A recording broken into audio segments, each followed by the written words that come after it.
শুন রে, আমি ভয়ানক চর্বি, তোর রক্তের ধমনী ব্লকেজ তৈরি। তুই মিয়া, আমি কিন্তু দুধ, আমাকে খেলে তোর হাড় হবে শক্ত ও মজবুত, তাই না?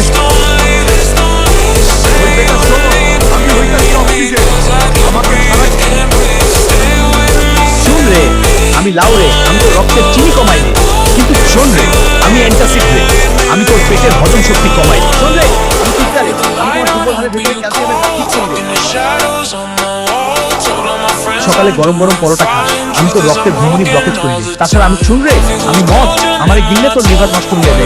ইভেন জীবন ওই কই রে, আমি সিগারেট রে, আমি ধীরে ধীরে তোর ফুসফুস নষ্ট করে যাবি। পরে ওই শুন রে, আমি কাঁচা মুরগি, আমার রান্নাঘরের সিঙ্কে দোষ, সিঙ্কের ব্যাকটেরিয়া আমার শরীরের অন্ধকারে রাতে মোবাইল চালাস, এই দেখ তোর চোখের রেটিনা জ্বালা দেওয়ার জন্য আমি যথেষ্ট। অতিরিক্ত ঝাল খাবার পেটের ভেতর এসিড বাড়ায়, তোমার গ্যাস্ট্রিকের জ্বালা, বুক জ্বালা, খবরের কাগজ বা কলমের কালিওয়ালা কাগজে গরম খাবার রাখলে এর ক্ষতিকর রাসায়নিক